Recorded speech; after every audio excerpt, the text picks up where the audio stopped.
All right.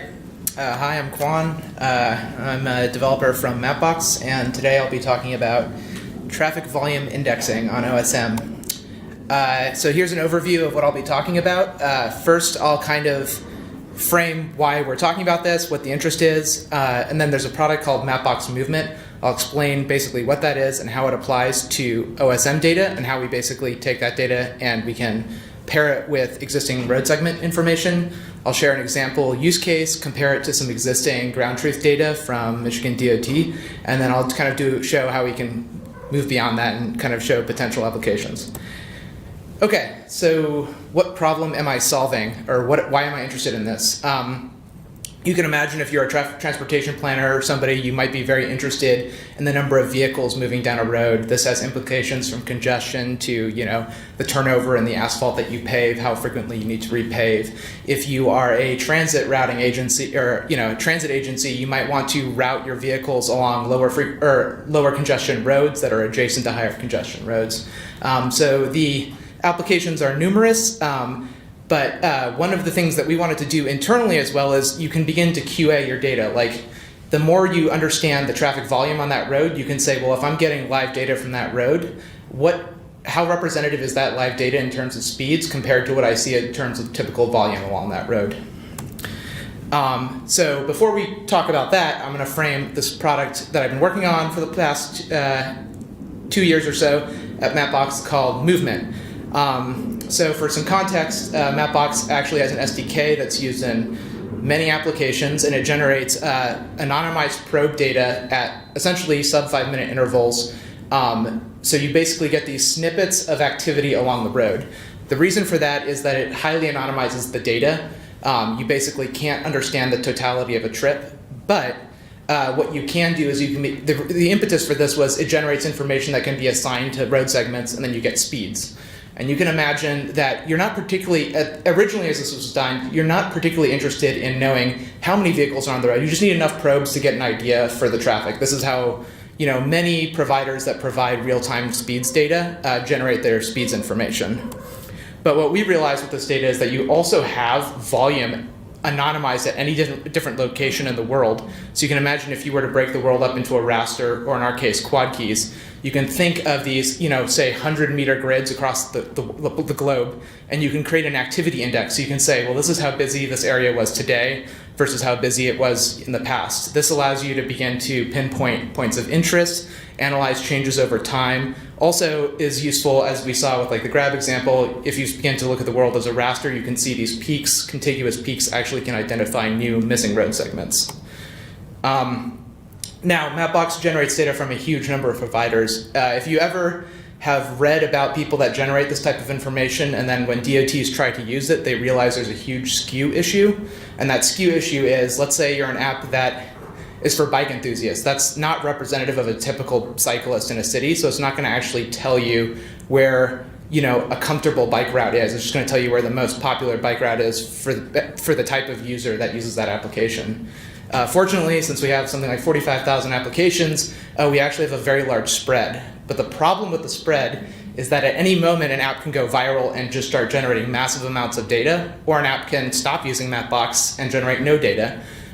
So this is incredibly challenging, because if you were to just show that, all you would show is a heat map of virality across the world. You wouldn't actually show real traffic or real activity. So the key aspect of this work is what we've done with Movement is we've created something called owner mix calibrations. And owner mix calibrations enable us to create contiguous activity indexes across time and space. So no matter what happens, one application becomes popular, one application goes away. That's all normalized, and then what you ultimately get, this is just, for example, an image of San Francisco. In the top left is some of our raw data coming in from a variety of owners. We create real-time calibrations that calibrate those total volumes up or down, and then ultimately that creates a smoothed and contiguous activity index across regions, or in our case, the entirety of the United States or a number of other countries. So that has nothing to do with road segments in a way, right? That's just activity on a grid. So we're interested, this is an OpenStreetMap conference. Let's talk about some roads. So when this data comes in, we also do one other thing. We drive classify these segments. So we actually run them through a modality classifier, and we identify, what type of modality they most likely are. For every drive classified route, as you can see, this is just a snap of Manhattan, we'll begin to map match those roads, and those roads get map matched against our internal segment data. That segment data is then used in public-facing products. You can go and look at the Mapbox speeds project, right? That's a layer you can put into your map, and you'll get real-time speeds data. That real-time speeds data is also used for a routing engine, so you'll get routed around a slow block, for example, has been highlighted there. But what we might also want to do is look at volumes, right? And volumes we don't necessarily publish in that, or we haven't published in that same way because they're actually quite different. Do you want to look at the active volume on that road now, or do you want to actually understand that volume over time? The typical use case for volumes is to understand kind of the size and the use of that segment over a period of time, and compared to that period of time, in 2019 and 2020 and 2021 compared to today.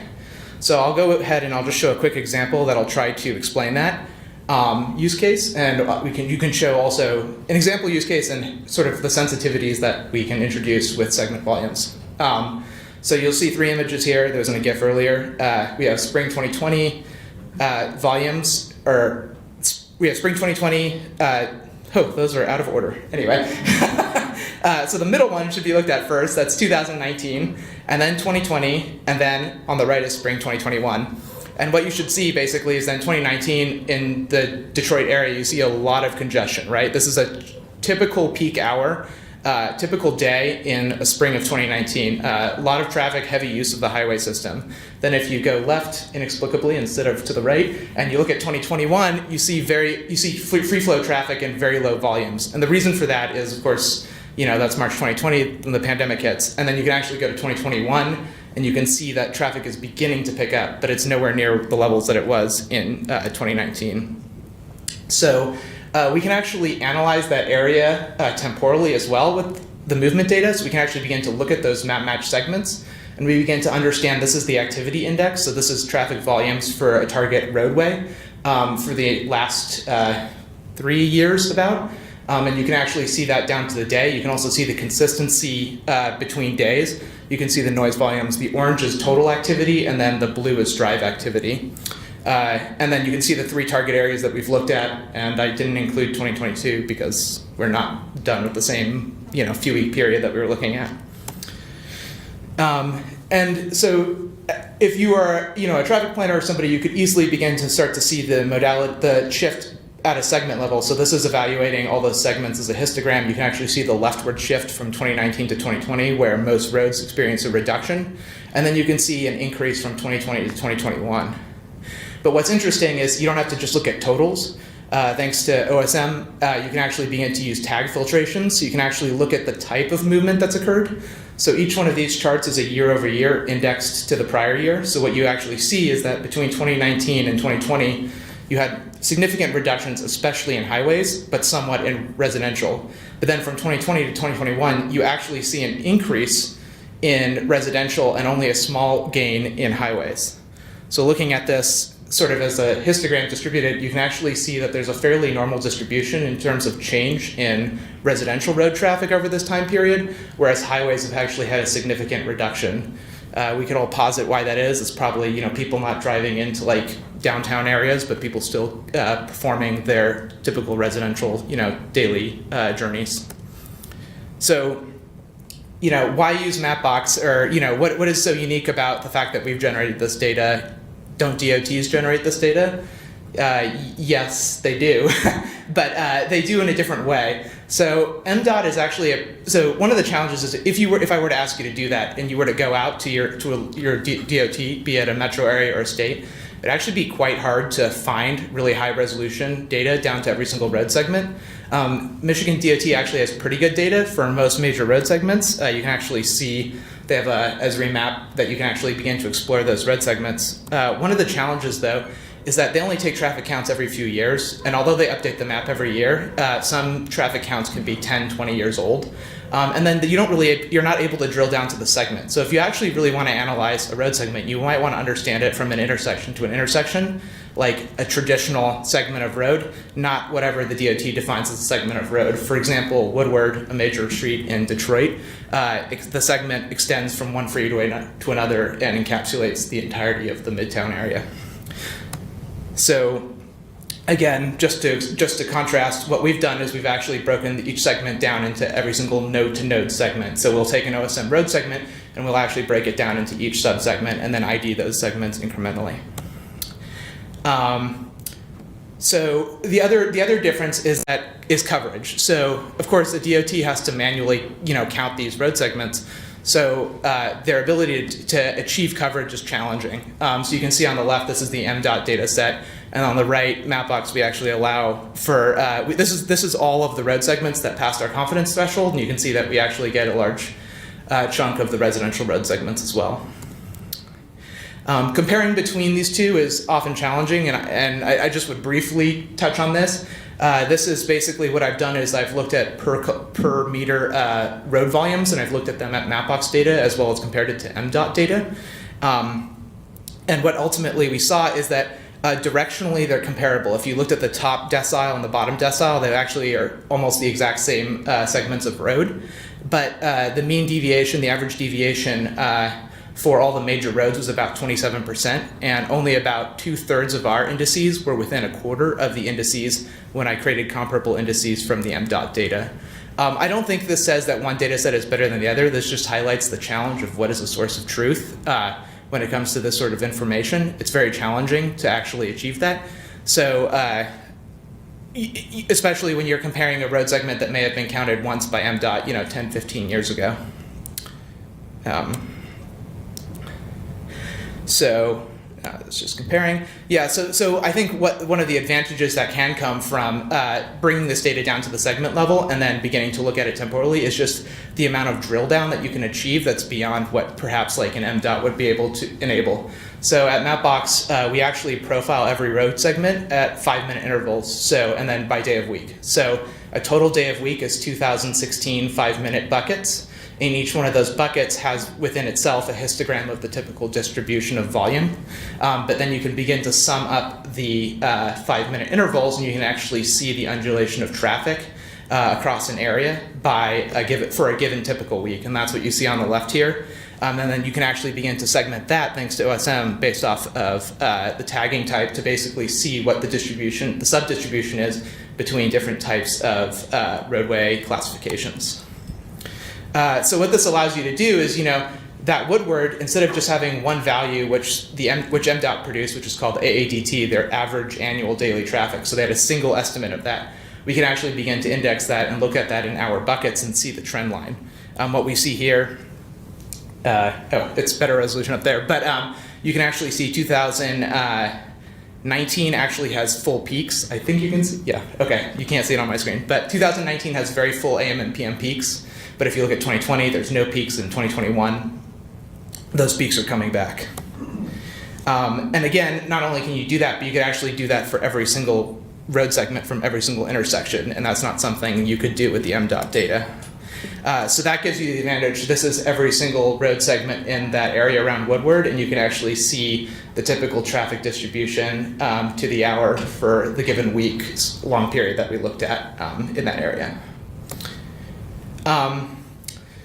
So why do we deliver this data on OSM versus any other, delivery mechanism, even, as we're delivering these segment geometries? For example, we could use OpenLR, and we do actually use that internally. And one of the advantages of that is if an OSM ID were to change or churn, you'd be able to compare back and forth. Or we could just polyline encode this data and send the polyline with the index to the end consumer.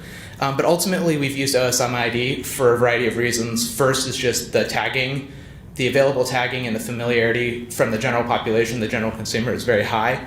And the stability for major road classes also tends to be quite high. So being able to deliver this data to individuals and for the road classes that they're most concerned about, there's sufficient continuity, and consumers are often already using OSM internally, so ingesting this data is quick and easy. This is just a fun list of applications. So some of these are, what people have talked to us about or are using movement for. So EV charging sites is quite popular because everybody wants to know where the cars are. But I think there are a bunch of interesting, more public-facing opportunities. For example, like traffic and regional planning. It'd always be interesting if you're a DOT and you're interested in exploring this data. What potential applications you could use if you had higher quality, higher fidelity data available. And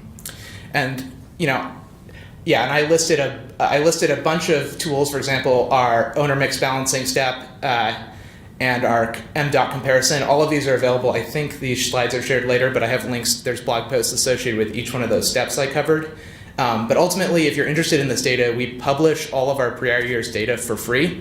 So you can get all of, I believe, 2020 and 2021 movement data on our website for the entirety of the United States. And if you're interested in segment volume data and you're a public agency, certainly reach out. We'd be interested in working on fun projects. I think that's it. Thanks.